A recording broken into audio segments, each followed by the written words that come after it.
this is our earliest event ever, correct? And it's going to be our earliest event ever. We're not doing earlier. So thank you for coming. I'm so excited about this event today. This was a book that when I read it, which was a while ago, my thought was, and sometimes you have this when you read books, which is, of course, except I didn't know anything about it. It's one of those things that's sort of in your face, you know it, you've read about it in one war or conflict or another, but nobody had ever put it together, and nobody had ever talked about what it was about and done that in a way that highlighted some of the, not just political and warfare aspects of it, but make you think about the philosophical aspects of what it means to have underground warfare. So I am really excited to introduce our two speakers today, the author, Daphné Richemond-Barak. Daphné's sort of been everywhere. She studied in law. She studied in Paris. I think I want your life. She studied in Paris, at Oxford, at Yale Law School, and other places, actually. That's not it. So she's been able to get an international perspective, which I think is going to serve her very well as she goes on to her next project, which she may or may not decide to tell you about. But it's important to have experts that know more than just the country they come from and just the issues that they address. And Assaf, who is our, as you know, because I think I've introduced him before, our fellow, sort of in resident here, working on an amazing project that we're doing over the next 2 years in conjunction with the Carnegie Corporation on proxy warfare and proxy violence and what it is, what the consequences are, and how to think about it in terms of our national security policies, laws, agendas, etc. So he's become an invaluable part of what we do here. So with that introduction, I'd like you to get started. Daphné will talk, Assaf will have a little bit of a conversation with her, and then we will open it up for questioning to you. So enjoy. Maybe I'll just say a couple of words before you start, if I may. That it's a really distinct pleasure for me to be here, and thank you so much, Karen, for making me a fellow here at this wonderful institution. And just a quick word about Daphné. She's not just a wonderful colleague of mine at our home institution, the IDC Herzliya, but she's also a very dear friend. And we've been actually next door office neighbors for about 5 years, and so I've seen this whole sausage that is this book made from the very beginning, and it's a really great sausage, so to speak. So yeah, without further ado. Okay, great. Thank you all. It's such a pleasure to be here.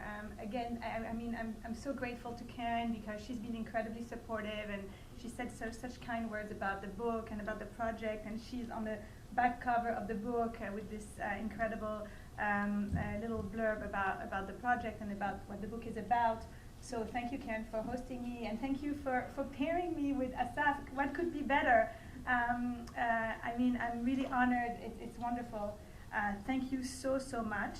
And I've been asked to be rather quick this morning about giving you an overview of the book and about the project. So this is what I'm going to do, and then we can go into some. I can put some feelers also for maybe further discussions and things that we may want to look at in greater detail later on. So the first thing I want to say, this book is about underground warfare. What does it mean? What I've been looking into is the use of underground structures and tunnels in war. That would not include trenches, and that would not include deeply buried facilities, which states have for defensive purposes. We can talk about this later, and why not deeply buried structures. But so that's basically the scope of the book. Now, I do talk about the use of tunnels in peacetime. In two contexts. Number one, what happens when a state discovers a tunnel in peacetime when there's no conflict? This happened in Canada, for example. There was a tunnel that was discovered in Toronto a few years ago. The authorities in Canada had absolutely no idea what to do about this tunnel. In fact, they said, oh, you know what, it's Christmas, so let's wait until the holidays are over and then we'll take care of it. Okay, so that's a counter example of what you're supposed to be doing when you discover a tunnel, but it's very emblematic and representative of what states would do for lack of knowledge, for lack of a strategy, which is something I discuss heavily in the book. So that's in peacetime, and the other element that, the other discussion that's relevant in peacetime is what happens when a state discovers one or more cross-border tunnels at its borders. And then does that trigger a war? So that would be the use of tunnels as a casus belli, or in a legal jargon, in an ad bellum context. To what extent does the state have the right to self-defense, to go to war, because it has discovered some cross-border tunnels at its border? But again, I'm not speaking about this today. And in order to further set the stage, and coming from Israel, I think there's this preconception or presumption that this is somehow an Israeli problem. And part of this assumption comes from the fact that the last time that tunnels were on the forefront of the public discourse, or where the reason to go to war, at least the declared reason to go to war, was in the 2014 confrontation between Israel and Hamas in Operation Protective Edge. And so what's really important to me to make clear in the book and today to you is that this is not by any means an Israeli problem. Definitely there's some innovative techniques and innovative uses of warfare that took place in the Gaza theater, but not an Israeli problem. And for that, I have some pictures here that are, I think, make the point better than I can. These are some tunnels that were used by ISIS in Iraq, and others that exist at the North Korean-South Korean border. They are very different types of tunnels, and already we can see, how different tunnels can be. The ones in Iraq are not cross-border, at least not these that I'm showing you here, and the ones in North Korea are cross-border. The one in Mosul are rather low-tech. They don't have a lot of reinforcement and features and equipment, but the ones in North Korea are very large and wide and can allow for the passage of many North Korean soldiers, as well as jeeps and artillery. So totally different situations. Another point of difference is one is used by a non-state actor, the other one is used by a state. I could speak about this more, but it suffices to say that this shows you that this is not merely an Israeli problem. And perhaps just to say one further word, because I know in the US there's a lot of rhetoric right now about the North Korean threat, about these North Korean tunnels, before I leave them aside for today. What's I think fascinating about the North Korean tunnels is that South Korea obviously knows that there are tunnels. They discovered a couple tunnels in the mid to late 1970s, and then in the 90s. These tunnels have not been destroyed by South Korea, even though they pose a security threat, and South Korea knows this. South Korea chose instead to turn them into a tourist attraction. So from the point of view of my book and my research and what it means in terms of the threat and what it means in terms of the strategy, totally mind-blowing, and given what it exposes South Korea to right now, it's quite puzzling. But anyway, as I promised, I will leave that aside for now. Another thing that's important to talk about, and this slide seems to, okay, here we go, is that this is not something new, and I don't want you to mistake, to be mistaken about this in any way. I'm not arguing that it is new. The use of the underground in war has been witnessed from time immemorial. And rather than make this less interesting, I think it makes it more interesting. And the reason why it makes it more interesting is because when you have a tactic of war that's been used in virtually every war for different purposes from time immemorial, and you have here examples from the 3rd century, from the American Civil War, from World War I, then you wonder, why has no one written about it? Why is there nothing about it in military history? Why is there nothing about it in military ethics? Nothing about it in international law? Absolutely not a word. The only books that exist are books that examine specific conflicts, like Vietnam or maybe World War I, and the use of tunnel warfare, but nothing kind of holistic, comprehensive, horizontal about this. So I think this makes it more interesting, if anything. So we see a re-emergence of this threat on a very broad battlefield. Okay, so here you have, again, to try to put this into perspective, and assessing this threat, we're not talking about a localized threat, we're talking about a threat that has gone global. Since 9/11, virtually every conflict features, in one way or another, an element of underground warfare. And without going into the specifics of all the theaters that I've put here, and this does not even include Mali, which didn't fit in the map, but also another very prominent location for underground cave warfare, type, like Afghanistan, I think what this tells us is that in every conflict, again, tunnels have been used for a different purpose and in a different way. For example, in Libya, Gaddafi was using tunnels for defensive purposes. In Syria, they are being used for offensive purposes. And in every conflict, and without going into the detail, they are being used very differently. The point is, tunnels are very versatile. And this is part of what makes them so appealing and so attractive. Not only do they offer an advantage to actors that are less sophisticated militarily, and it allows them to put themselves on a level playing field with other actors, state actors typically, that have a lot of technological capabilities. In ISR, for example, are able to locate their enemy at any time, anywhere, and target them. So when you go underground, suddenly you have a refuge from all of those capabilities. It's a very useful tool to go underground. Of course, you won't have your cell phone to help you communicate with the rest of your cell or the rest of your network, but at least you'll be safe from the point of view of the enemy. And so this is what makes the underground so appealing, and this is why non-state actors have been using it. Now, I want to try to explain to you a little bit, and we can talk about this later again.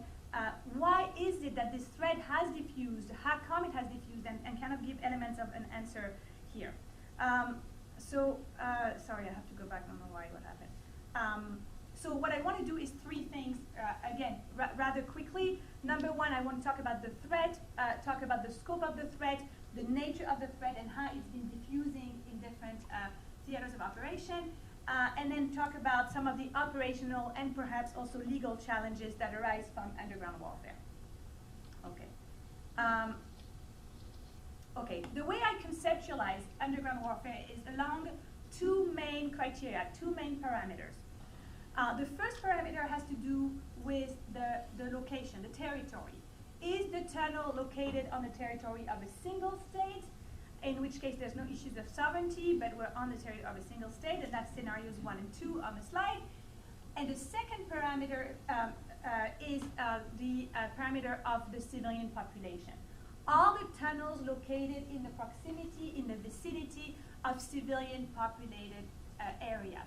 So what you see on the slide is, of course, single state cross-border. You see that there are two states, and you see the little mountains, which signify that there are no civilians around. We are away from civilian centers. We are not in the city. And then you see the little houses that represent the civilians. So if we're trying to put that into concrete examples, scenario number one, the territory of a single state, we'd be talking about Mali and Afghanistan, mountainous areas, no civilians around. That's scenario number one. Then scenario number two, where you do have civilians, but you're on a territory of a single state, that would be Syria, that would be Libya, where there's loads of tunnels next to a civilian populated area. Yemen, where there was a plot to assassinate the former president using a tunnel. And of course, Vietnam. Right? That's also, let's not forget it. Vietnam is a single state, but next to the civilian population, and I'll come back to that a bit later. So that's with respect to the scenarios. And if we look at the cross-border scenario in civilian populated neighborhoods, which is scenario number 4, here we have all the Gaza theater, which means the border between Gaza and Egypt, and the border between Gaza and Israel. This is also North Korea, South Korea to some because there are lots of civilians living next to the demilitarized zone. Turkey and Syria, where tunnels offer a very convenient way to pass into Syrian territory from Turkey. So those are the kind of examples that I can talk to you about. And this is the way that I conceptualize it again along these two criteria. Number one, whether we're on the territory of a single state, and number two, whether we have civilians around. And I think that when you look at it from the point of view of the decision maker, of the state, and of course from the military as well, these are the two main considerations that are going to affect how you assess the threat, how you respond to the threat, what kind of weapon you deploy to do an anti-tunnel operation. Obviously, if you have civilians around, you're going to be much more limited. So the answer to the cave warfare or the underground warfare of Mali and Afghanistan is very different than what you would have when civilians are around. So now trying to do one level further down into this threat and understand it a little bit better. As I said, there is very little material about underground warfare. It's not so easy to write a book when there is no material. And I had a lot of assumptions based on historical accounts that I read and anything I could really put my hand on with regard to tunnel warfare, but I wanted to get a sense that what those assumptions were actually correct. I wanted one additional element to confirm what I was seeing. So what I did is that I took records from the New York Times since the 1960s, more or less, and I looked at instances in which tunnels were mentioned, and they were not related to transportation tunnels. And so I tried, in order to confirm some of the things that I had witnessed on my own. And so what I found was very unsurprising, but I want to share it with you because it kind of tells us more about this threat, this underground threat. So again, since 9/11, a huge rise in the use of underground warfare, mostly in the Middle East and Asia, almost exclusively in the Middle East and Asia since 9/11, quite interesting. A rise in the use of the tactic by non-state actors, violent non-state actors, and a rise in the use of cross-border tunnel for many reasons. It could be smuggling, it could be infiltration, and mostly hostile use. So that's also important, right? We're not talking about a peaceful activity. Most of the time it's not peaceful, but I argue in the book that even when it is peaceful, it's a national security threat nevertheless when it's cross-border. So those are some of the trends that we see, and I think the more concerning part of the story, this is the part that really concerns me, and I think it's a lot of the trigger behind writing of the book, it's the protection of the civilians. And what really concerns me is that there's a general trend in warfare that brings warfare into the city. I'm actually going to a conference this afternoon about war in cities. This is a major trend in warfare in general, and it's not surprising that we would have it also in the context of underground warfare. And so what's going on is essentially a merging between urban warfare and underground warfare. And this is what becomes really concerning, because once the tunnels are in the civilian populated neighborhood, then operationally and legally it becomes virtually impossible to fight against the tunnel threat without causing major civilian casualties. So this is the concern, this shift from the mountains to the city. And also another concern is when you look at the past at how states have reacted to previous underground threats. States have a tendency, for some reason, which I discuss in the book, because there's a lot of unknown about the tunnels and the subterranean, and states have a sense of helplessness about how to deal with this threat, so they tend to deploy a very excessive force. They're willing to do so much in order to destroy or eliminate or neutralize these underground threats. And it's possible that if the US had not deployed this kind of force in Cu Chi in Vietnam or against the Japanese, then perhaps it wouldn't have prevailed. So the underground threat is not going to make you win a war or lose a war, but it gets states to do some things that are quite radical and dramatic. And that concerns me when I witness the merging between urban warfare and underground warfare. So state practice is concerning when we look at the amount of force and the kind of weapons that states tend to deploy against this threat. The diffusion of the tactic, I've mentioned it a little bit. And I think another element which gives reasons for concern is the innovation that we see in this field, in this, around this tactic. I don't have time, I don't think, to show you one major operation that was done by the rebels in Syria in 2014. But what we saw in Syria was basically the use of tunnel warfare in the same way as it had been used in World War I. So if you remember earlier on in one of my slides, I had this major crater from World War I. This crater was created with the result of a tunnel mining attack. This is when belligerents dig underground, place explosives at the end of the tunnel, detonate it, and this is called tunnel mining. Hadn't really been seen since World War I until it was imported onto the Syrian theater by the rebels It was viewed as a major success. It went viral. And then they were asked, how did you have this idea? Really incredible idea to explode the Carlton Hotel in Aleppo and kill 40 Assad forces, and then trigger the use of tunnel warfare in the Syrian theater for years to come. How did you think about this? Well, we asked for the advice of our brothers in Gaza. This was the answer of the mastermind of this operation in Aleppo as to why he used tunnel warfare, and this tells you a little bit about the story, about how this threat goes from one theater to another, what works in one gets imported into another, and from this again triggered a huge use of tunnel warfare in Syria. For the first time since World War I, not only was there tunnel mining, there was also underground combat. So Assad's forces, the government, actually also went underground in order to fight the rebels, and so they fought it. They did this from the underground itself. So this very strong innovation, I think, is quite telling when it comes to what we're likely to see in the future, more innovation, and I think, again, just to kind of conclude what I just said, we're looking at a global threat that is diffusing very fast, demonstrating a pattern of innovation. We see particularly vulnerable are those non-state actors that are quite new and flexible. They have great organizational capabilities. They're not set in their ways. They're willing to try new things. So they'll be willing to try tunnel warfare. And the thing with tunnel warfare is that once you try, you discover all the things you can do with it.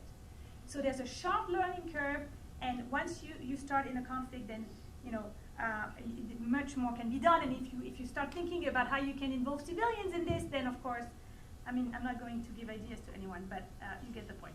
So I think just to leave you with three things that I won't have time to go into, but maybe in our conversation we can talk about it.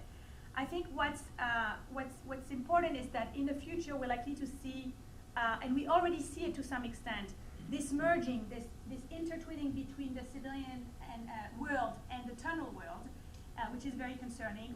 We're likely to see, and we see more tunnels being dug among the civilian population. We see more tunnels being used by civilians, and more tunnels being used against civilians. I'll just hint at this very quickly.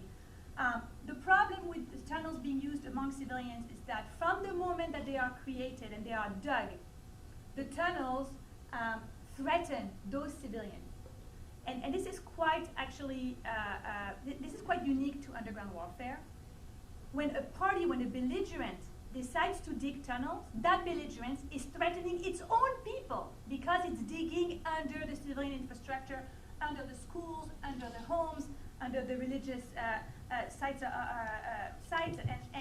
and it's also threatening the water pipes and then the gas pipes, and it can create lots, and we see this all the time, collapses and explosions, and so it's almost an intentional threat that is being posed by the party that digs under civilian populated neighborhood. From the very construction of the tunnel until it is fully and completely eliminated. This creates lots of complications in the implementation of the law when a state wants to do anti-tunnel operations, and I won't get to that. The use of tunnels by civilians. Again, just kind of very briefly putting it out there. You see here three pictures that I think they tell the whole story. The first picture is a reconstruction from the Vietnam War. I haven't been there. I would love to go there, but this is what you can see when you visit the Cu Chi tunnels, which actually are on the cover of the book. There was a maternity ward inside the Vietnam tunnels. This means that women were giving birth alongside the Viet Cong fighters that were using the tunnels as, of course, for many different purposes, to attack American soldiers, but also to hide ammunition and all sorts of other purposes. So this is one of the only historical examples where you see the civilian population together with the fighters inside the tunnels. The second picture is from Syria. This is early on in the conflict. A lot of families went underground in order to protect themselves, and this happens also a lot in conflict. Before the rebels figured out that they could use this underground for their own purposes. And the third picture is from the Gaza theater. This is a very powerful picture of that bride who's using the tunnel as a safe passage. But I want to make one point very clear. Actually, in Gaza right now, the tunnels are used mostly by Hamas and Islamic Jihad militants. It's not being used by civilians. And I think that's the reason why there is still a way to fight those tunnels. And I don't know how it will be in the future. I'm just leaving it at that.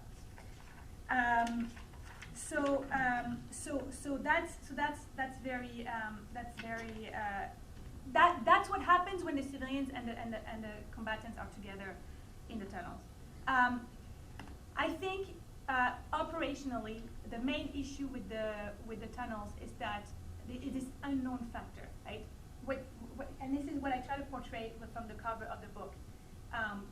It's when you look at the forest, you don't see the tunnel. When you see the green, you see nothing. And this is what is the challenge from the operational standpoint. You cannot find the tunnels. Even if you know there's a tunnel, you need to find it, you need to map it. If ammunition is kept underground, a state cannot assess with precision what is the enemy's destructive capability, and it can create a lot of uncertainty. And I think, again, I'm getting to this point of the civilians again. How do you know if there are civilians inside this tunnel or not? There could be 3 civilians or 30 civilians or 300 civilians. You have no idea. And if you look at this tunnel I mentioned before in Aleppo under the Carlton Hotel, it took 33 days to dig that tunnel. Do you think Assad forces knew about it? Of course not. Until the whole thing blew up, they had no idea. Israel did not know that there was a tunnel that got into a kibbutz in En HaShlosha across its border until it was already into this territory. So it's not easy to detect the tunnels, and most of the time they cannot be detected. So in order for a military commander to know whether or not there are civilians inside the tunnel, or how many of them are in there, this is a significant hurdle. Then there's the whole other scenario, kind of like we're going into borderline catastrophic at this point, of the tunnels being used against civilians, which is not what has been going on in the past. We see it a little bit in Israel, but this is what I think is likely to happen if we try to predict what will happen with the threat, and given the different trends that I mentioned, we're likely to see more threats against civilians. So just to conclude before we get into the questions, what we're looking at is a threat that has re-emerged as more dangerous and more complex, in part because states tend to be caught unprepared. So it's not just because of the civilians, because if you look at Afghanistan and at Mali, it's not that states were handling it perfectly well there. They didn't know, even in the absence of civilians, really how to get to the fighters that were hiding in the caves. So in and of itself, it's a challenge. Then when you bring it, you import it from the mountains to the cities, then you get a whole other range of problems. And this manifests itself in 3 different ways: when the tunnels are among civilians, when the tunnels are used by civilians, and when the tunnels are used against civilians. And this creates operational challenges for armies in terms of how to recruit soldiers who are not going to have claustrophobic attacks inside the tunnel, how to deal with post-traumatic stress disorder, what kind of equipment to give them, in terms of vision, you cannot use the regular tools, the GPS-equipped technology doesn't work in tunnels. Obviously, cell phones don't work in tunnels. If you want to rescue wounded soldiers, you have major issues. Soldiers need to go onto a one-on-one type of combat, which is not what they're usually used to doing. So major issues that states have to deal with. And by the way, I've heard that states are slightly rising up to this challenge. I heard that there was just a facility created by the U.S. Armed Forces, a mock underground facility. They call this the sub-T, subterranean sub-T. So we're getting there, but slowly but surely. And legally, in the assessment of proportionality, in determining whether a tunnel constitutes a legitimate target. So these are some of the issues that are discussed in the book and that we can talk about together today. Thank you. Thank you so much, Daphné. And it's really hard to put in so much information. The book is so rich and dense, so I feel your pain for having only 25 minutes. So one of the issues you didn't really touch upon very much, and then obviously you're a lawyer by training, and I think the legal aspects of tunnel warfare is what motivated you to start this project from the beginning, and then not to forget we're also here in the School of Law. So let me ask you about some issue that you haven't really covered here in your lecture, which is the distinct kind of legal challenges and legal aspects that the tunnel warfare pose, and also in that regard, I was very, very surprised to hear to read in your book that when search is almost in vain for kind of references, and certainly for regulations on underground warfare in existing legal frameworks. But what you do in your book is something very interesting. Like you look at other kind of domains, legal domains like sea, air, and space, and you kind of extrapolate existing frameworks and regulations from those domains and argue that we should apply them. So can you walk us a bit through that process? Yeah. Thank you, Assaf. Thank you, and thank you for this question. Great question. It's true. The legal aspects is what triggered. Triggered the whole project, and then eventually I realized that the law in and of itself could not give the full answer. That there was a need to understand the operational complexity of these tunnels, and so few people really understand it. And I think part of my frustration was seeing the UN report after Protective Edge, in which the UN examined the legality of Israel's action during the war, and the UN was mentioning the tunnels, but they were almost like an incidental element, like a side note. Oh, and by the way, there were tunnels in this area. And I think this demonstrated a lack of understanding of what happens when there are tunnels in the area. The presence of tunnels deeply affects the conduct of hostilities, what states can do operationally, and then as a result of that, also what they can do legally. So that's really where it all came from. And now so I looked for obviously the legal references, and very quickly I understood that there was not much to look for to be found. But I have a very important, and I think this is something I strongly believe in. I'm not in favor of creating new laws, of changing the law. This is very much against what I believe to be done. Rather, I really am a strong believer in once we understand the operational complexity, let's apply the law in a way that makes sense. And if we need a new interpretation, then let's make a new interpretation, but let's not rewrite the law. And another thing that I think is very useful is to look at how other different types of warfare were treated or were dealt by states in the past, to see whether something can be learned from that. And indeed, I drew a lot, and I draw a lot on the book about other forms of warfare. I'll give you maybe, I don't know, 2 examples. The first one is from submarine warfare. And why submarine warfare? Well, it's quite interesting because submarines cannot be seen. They are like tunnels in this way. And they were also a technological innovation that states wanted to know initially whether they should regulate it or not regulate it. Of course, states that had submarines wanted to allow submarine warfare, and the ones that didn't have the capability wanted to ban submarine warfare. But what's really interesting is that there was this question that was in the air about whether submarines should be outlawed altogether because they are perfidious, because you don't see them, they catch you by surprise, and there's something very almost deceiving about the practice, and states were not sure that this should be allowed in war. So there was a whole discussion about whether when a submarine approached a non-merchant vessel, it should rise to the surface of the water and say, "Hi, we're here, we're about to strike you." But some states actually favored that view. And so the equivalent in tunnel warfare would be like putting little flags on the entrance and exits of the tunnel, or mapping the route so that it's not too deceiving. Anyway, this is an anecdote, but it's quite serious actually. So the question was, same with underground warfare. Should it be banned as perfidious, or should it be allowed under certain circumstances? And of course, submarine warfare was allowed under specific conditions. And another, I think, interesting comparison is cyber. Also catches you by surprise. There's also an element of unknown, particularly about the identity of the attacker. And also the novelty of cyber, I think, was interesting. And the level of expertise that is needed to deal with cyber. So some international legal experts suggested that there should be a cyber expert on hand whenever cyber element.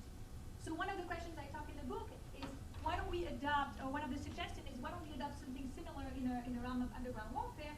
When there's an element of underground warfare, we should have someone on hand who can come and give advice. These are some of them.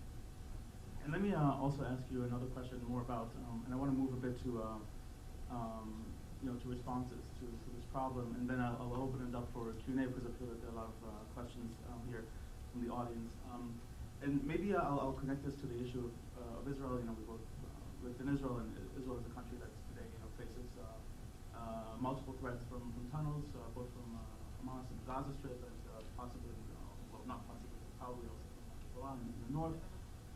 And so, and I remember from living in Israel that, I hear a lot of commentators on TV who say that, who believe that the answer to this problem is technological.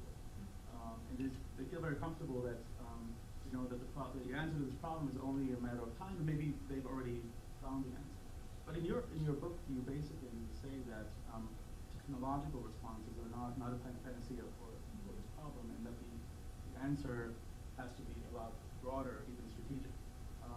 Can you talk a bit about why that is the case, and exactly what kind of strategies should countries develop?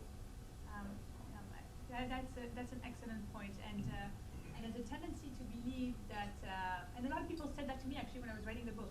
Oh, but maybe we will find the technology, and then there will be no more tunnels. And I don't subscribe to this view, and you're right. I'm very careful, and I wonder, it's almost like a warning to states and to decision makers not to believe that technology is everything. And there are a couple of reasons for that. I think the most basic reason why I argue this about technology, and I believe that the answer is needs to be much more comprehensive. It has to be technology alongside human intelligence, which I think that might be what Israel is using right now in between us. Like that's what I think is happening, even though I have no information. And human intelligence, visual intelligence, knowing how to analyze topographical changes is crucial when we're dealing with underground warfare. Why? Because when a tunnel is being dug, there's obviously ground is taken out, and then something needs to be done with it. So usually you have trucks, or you have a movement of earth, and this has to be concealed. So one way to know if tunnels are being dug is to analyze topographical changes, and usually this comes in the shape of hangars, like temporary structures being erected in order to conceal this movement of earth, etc., and then suddenly the structure is gone. So if you know how to analyze these kind of changes, this is just one example, and human intelligence is another crucial element of the story. So these are additional skills, I would say, that states need to invest in and understand in order to fight the threat, if they want to fight the threat in the long run. If it's just about now and today and not thinking about tomorrow, then perhaps it would be different. But if you're looking at the long-term security, then you need to have all. Now, another reason why technology is not sufficient is, and I don't believe in the miracle technology, in the foolproof technology that would allow you to detect any tunnel anywhere. And here's why. All tunnels, and I kind of hinted at that in the beginning, are different. There are tunnels made of cement, there are tunnels made of wood, there are tunnels made of nothing, there are tunnels with electrical wires, so you can use electrical detection technology, but not if there's no electrical wires. So you need to have some understanding about what kind of actors do put electrical wires and what others don't, and for what purpose, in order to know which technology is going to work. And no single technology will be able to detect all tunnels, because the quality of the ground is also different. So it's a geological question, right? This is why you have geologists involved in this. Depending on the quality of the soil, different methods will work in different places. So to say that we're going to find one method, one technology that is going to work everywhere, and it's going to be able to detect any tunnel, I'm very careful about this, and I quite strongly oppose views, and I don't believe that any state right now has such a thing, because I also don't believe that it can really exist. And it's part of the reason for that, also part of the reason why you're so skeptical. Is it also because you think that these tunnel builders are kind of in a learning competition with their enemies, that they will keep inventing kind of new techniques to overcome the fences, or is that kind of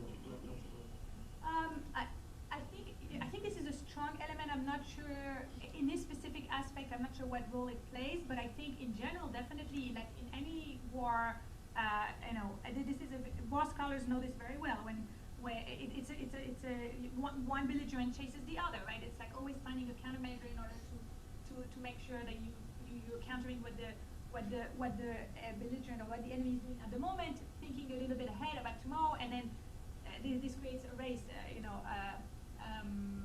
so one way that this is happening in the tunnel context is that as the technology gets better, then the tunnels go deeper. Because one element of the technology is to be able to go as deep as possible. So, for example, if the technology used to be able to detect water, a lot of this is civilian technology that is being applied in a military context, but if in the past technology could detect water reservoirs like 40 centimeters into the ground, we're talking about air-based radars or air-based technology. So then today they can go 3 meters maybe, okay? Well, the tunnels, they run 30 meters deep, and if needed, again, this is developing kind of like the counter measure, then Hamas or the Islamic Jihad or ISIS or whoever it is will dig facilities deeper in the ground. So I think we have to be careful with technology. All right, I'd like to open it up for questions from the audience, and try to get ready. Yes, the lady here.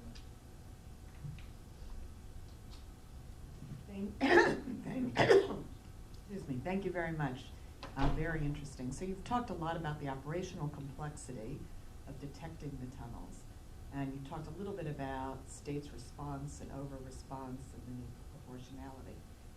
If you now, as the world's expert on tunnels, were called in by the Israeli government and asked, okay, what should we do specifically when there are civilians around, what would your recommendations be? So this is an excellent question, and I don't know if they will be calling me, but I can tell you what I would be telling them. I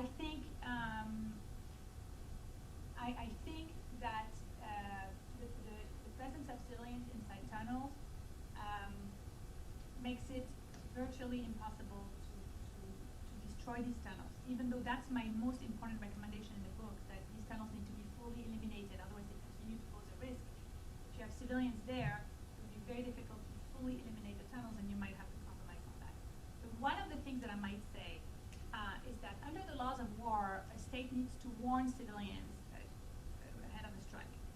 It's not it's not a 100% obligation. What do I mean by that? The law actually acknowledges that in some circumstances, a state may not be able or may not want to warn the civilians. Typically, this is interpreted as saying, okay, if warning the civilians ahead of the strike is going to destroy all element of surprise, and the military advantage that you're expecting from the strike is going to be null because you just warned them about the strike, then don't do it.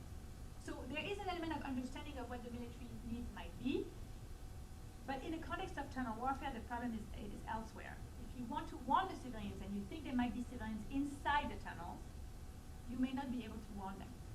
I think this is a situation where I might tell that, here you're in a situation where, as much as you would want to warn the civilians, I don't know how you could do it, and the law would allow you. But again, it's not a new law. It's just going into this very narrow door that the law has left open for when you may launch a strike without warning the civilians ahead of time. And I would say I would give a green light on that, which is not a pleasant green light to give, right? But that's the civilians inside the tunnels. If the civilians are above the tunnels, then that's a different story.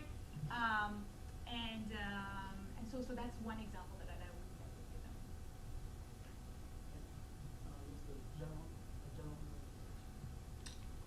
Thanks for the great presentation. I'd like to ask about the North Korean tunnels.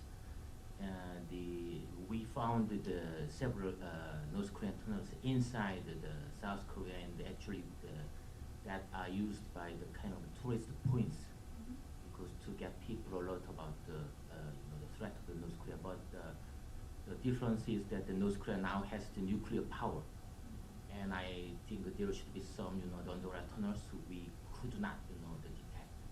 And that they just dug into the territory of the South Korea, and install the the nuclear the bomb inside the territory of South Korea, and detonates it, then because the detonation is within the territory of South Korea, then North Korea claim that they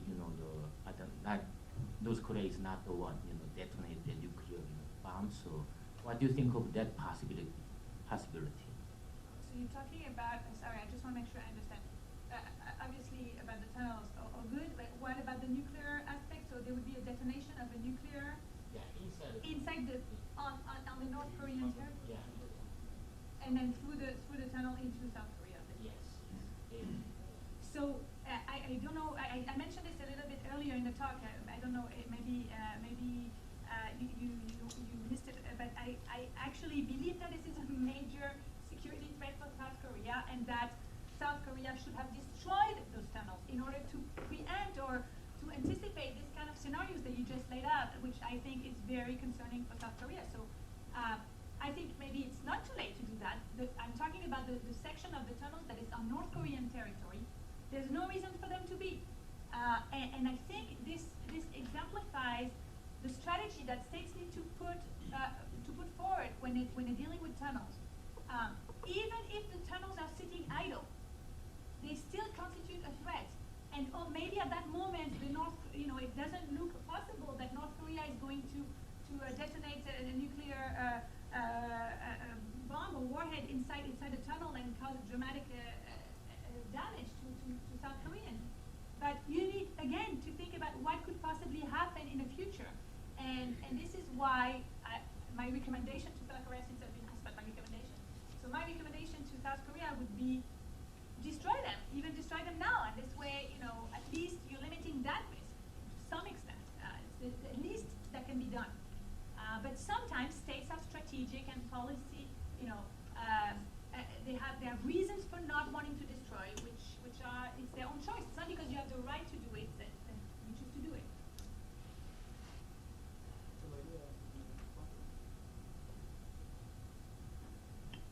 Hello, my name is Sophia Velez. I'm a PhD student. My question is, when looking through the lens of technology and globalization, now that this information can be passed through at the speed of light, if you will, to Western world such as the US, Canada, etc., what do you think would be your recommendation to the US or even Canada in itself, now that we have immigration and all that, with people coming from different regions? Do you think there should be a concern to monitor this? Is there a possibility of tunnels showing up in the US? Okay. Yeah, there is a possibility of tunnels showing up anywhere, really. And I want to tell you something else, which I didn't have time to discuss today, but there's also the possibility, beyond the fact that tunnels can be dug, then there's like a shortcut that's possible, and it's quite a scary shortcut. It's the use of existing underground civilian infrastructure, such as the subway, such as the sewage system, such as the tunnels under universities. A lot of universities have major maintenance tunnels under them. So yes, and I think because of what we learned from the diffusion, and I think foreign fighters here can play a role in this. When we see fighters returning from the Syrian theater, and they've seen this working extremely well. So yeah, we are definitely, and I mentioned this in the book, and I talk about it. We could see this happening not only in the U.S. but in any country where these kind of fighters are returning, and we could see it in the form of digging a tunnel. This tunnel that I mentioned in Canada was a very strange tunnel, and I'm not so sure that we know exactly why it was dug in the end of the day, because the investigation was very, very light. And so they could be anywhere, and we could see it in the form of the use of existing underground infrastructure. And what I think should be done, again, my recommendation is to monitor. I think there should be, first of all, an awareness. Here you see it in New York, the subway. I don't need to tell you about this. There needs to be some monitoring of these underground infrastructure because they are vulnerable. So that's, and I think we're talking about also underground commercial centers, and the list goes on. So these, just know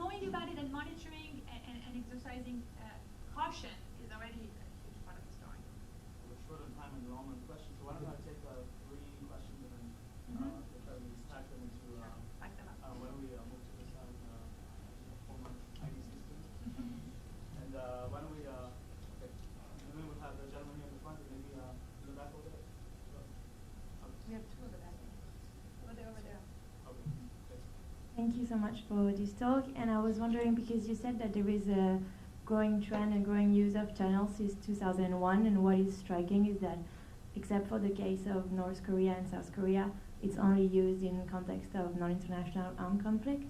So would you say it's becoming a common feature of those? And why is there such a tactical change from those actors in 2001? Thank you.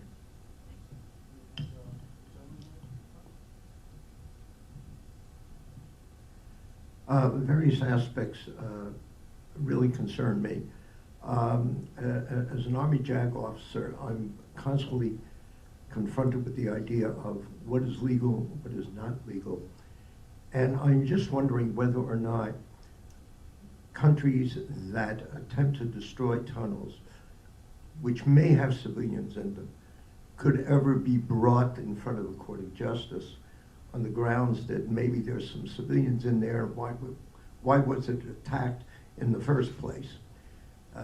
Should there be a legal presumption that if a tunnel is used for military purposes, not just simply logistics, moving supplies from one location to another, whether or not there should be any type of a presumption that that tunnel can be a target for the other belligerent side.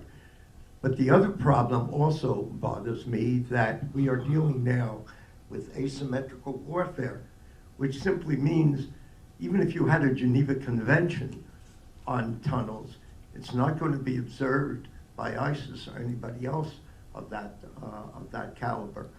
So I think we've got to, as you say, it's a very complex area, but I believe we have to have some kind of protective presumptions.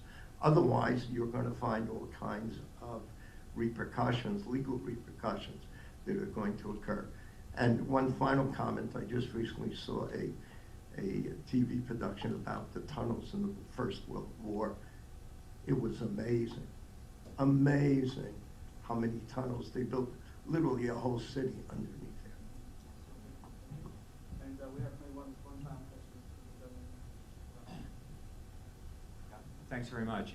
Fascinating talk. I work at the library right next door, the Point Library. And as far as I've seen so far, our books about underground warfare are less literal. I mean, we have books about the resistance movements, partisan movements, and so forth. But this is totally, totally unique work. Definitely going to order a copy or two for our library. And thanks for this talk.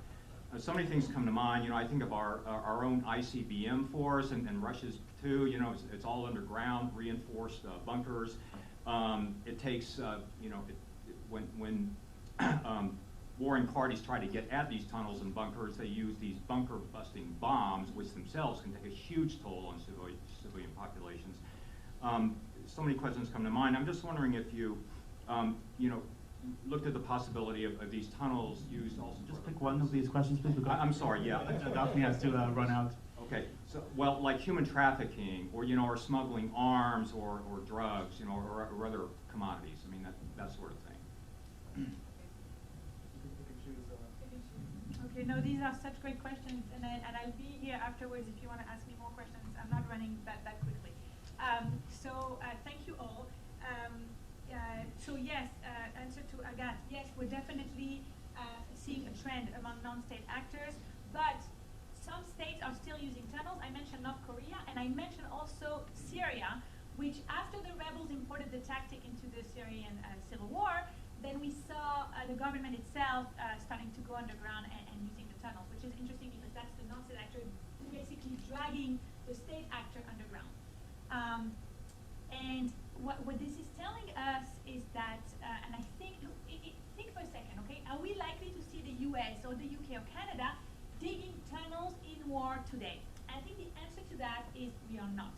And the reason is that this tactic of war has now been stigmatized, and it's now being looked down upon for all sorts of reasons, which I'm not getting into now, but and it's become appropriated by these rogue state actors and violent non-state actors, to the point that we're unlikely to see a sophisticated law-abiding military, at least in theory, using those tunnels. So that's something else that we're seeing, and we're seeing them more, using their underground capability to putting them onto the deeply buried facilities data. So anyway, just kind of like mentioning that. Thank you for all your questions. In terms of the law and the presumptions, I think you're right. I think in terms of could someone being brought to, a military commander be brought to a court of justice, what's the accountability? I think part of what I wanted to achieve was that if there's a judge who's going to look at the legality of an action, they will at least come from a position of knowledge, a position of understanding, okay? What was going on? How difficult was it to know that they were civilians, right? Could the commander even have known that they were civilians? So that's already like kind of like infusing elements of understanding and awareness into the application of the law, which I strongly believe in. So that this would impact how the law is eventually applied. And in terms of having legal presumptions and determining that a tunnel constitutes a military objective, that's exactly what I'm doing in the book. But I don't do it in a kind of a blanket statement like this. I go into all the different possibilities, and the conclusion I get to is to say, look, in the end of the day, if you have a tunnel in war, in 90% of the cases, this tunnel will constitute a military objective. Obviously, outside civilian shelter situations, and I'm excluding some. This is the 10% basically. But what is this telling us? The message that I want to convey is, if you're a civilian and you have another way to hide or protect yourself, stay away from the tunnels. This is what the law is, a tool of policy. It wants to protect the civilians, and what we can do is convey this message that the tunnel is a dangerous place. It's immune. First of all, it can collapse, it can explode. In and of itself, it's dangerous. It's also prone to anti-tunnel operations, so stay away from it. And then that doesn't mean that you're not going to target it, because you still have to take into account proportionality and so on. But at least at the level of what is this thing, what is a tunnel, it's probably in 90% of the cases a legitimate target. So I think this is kind of an element of answer. And about your question about the kind of weapons, I discussed a lot of types of weapons in the book that can be used. Obviously not the same weapons in civilian populated area. Bunker buster munitions should not be used in civilian populated areas, even though states are very hard at work to develop those, which I think is not the right answer, because in any event they won't be able to use them in civilian populated area. But this is the kind of weapons that states think that they're going to be using against tunnels in general, and it's not valid across the board. Thank you. So that was amazing. A couple of thoughts. One is the kind of weirdness about what you call this post 9/11 era, which is what we all call it the post 9/11 era, but dating it to the tunnels to that. Just this whole way in which it seems like the ancient and the most modern sort of have come together in this century, and how I don't think of tunnels as a particularly technological innovation, at least not in their early stages. I find that really interesting.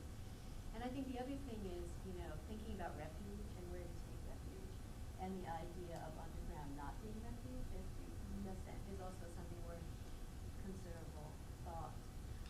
So before we close, let me tell you a few things. I don't know if you noticed, but we launched a new morning brief this week. It's a little prettier. But we have a new feature in it called This Week's Good News.